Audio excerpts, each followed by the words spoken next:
Hello, Tama. Some of you know that I'm very passionate about relationships and how to have successful ones. I'm also passionate about neuroscience and just how to create a healthy thinking, a healthy mind. And in this video, I kind of bring both of them together. I would like to share an experience I had a few years ago when this guy that I knew reached out to me and commented on one of my pictures. It was more a sexual comment, something along the lines of having imaginations and fantasies about sleeping with me. And I knew that at the time he had a girlfriend. So I asked him about that. I was like, do you have a girlfriend? And he's like, well, yeah, but I would never cheat on her. What I have in my imaginations, my fantasies, that's my thing. Every human being has fantasies and can do with that as they please. Which, yes, I agree. Like, everyone has imaginations and fantasies, but we have to be careful with this, especially being in a relationship, because if we sleep with other people in our fantasies, it definitely has an effect on our lives and on our relationship. I would call this having a mind affair.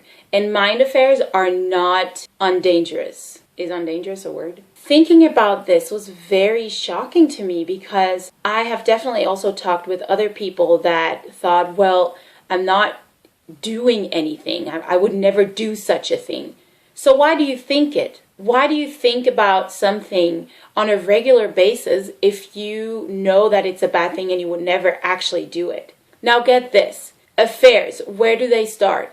In our mind, guys. In our mind. In our thoughts, in our imaginations. It's just so crazy for me to think about how many people in a partnership actually have mind affairs and think it's okay and think it's not a big deal because they wouldn't do such a thing. It's just in their fantasy, so they're allowed to do it. Yes, you're allowed to do it, but maybe you should think about how it affects your partner, how it affects your actions, your words, your relationship, your environment, because everything you think will become an action in some sort of way, and it will affect your environment. So your thoughts are not just affecting you, it affects everyone around you. Our thoughts will direct where we're going to go. Our actions are the direct result of our thoughts. You having mind affairs is usually a sign that something is missing in your relationship. And rather than talk about it with your partner and facing those things, I know those conversations are not fun to have. It might hurt the other person. It might bring up a lot of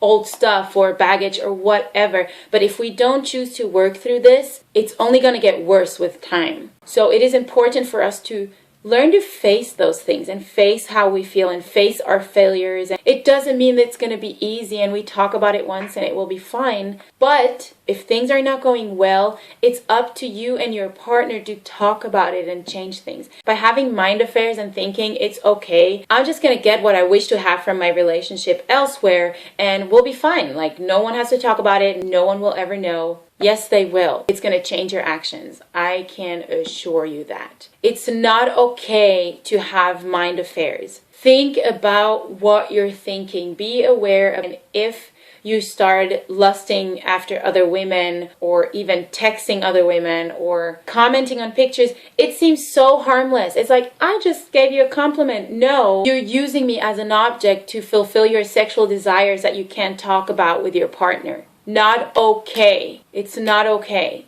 Because guess what? Every affair started in people's mind. First there's the imagination and the fantasies, and then you start reaching out, just talking, we're just friends, and then, oh, there is something. Oh, we have chemistry. Oh, let's just go for a drink. Oh, let's go for dinner. Oh, boom, you find yourself in an affair. It goes so fast. We have to learn to take our thoughts captive and really think about them. What could be the consequences of me thinking about this or thinking about that in the long run, not just for today? And how can I change that? Who can I talk to? What can I do about it? Those are questions that we have to ask ourselves when we start thinking things that we wouldn't actually do.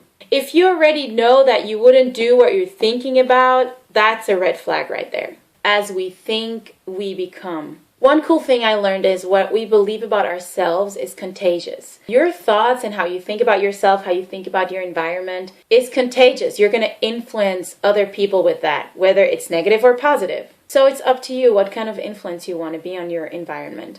Disciplining our thoughts and thinking about our thinking is not an easy thing to do. It's something that we have to practice on a daily basis. A few years ago, the National Science Foundation estimated that our brains produce about 50,000 thoughts a day. And many experts agree that 2/3 of those are negative.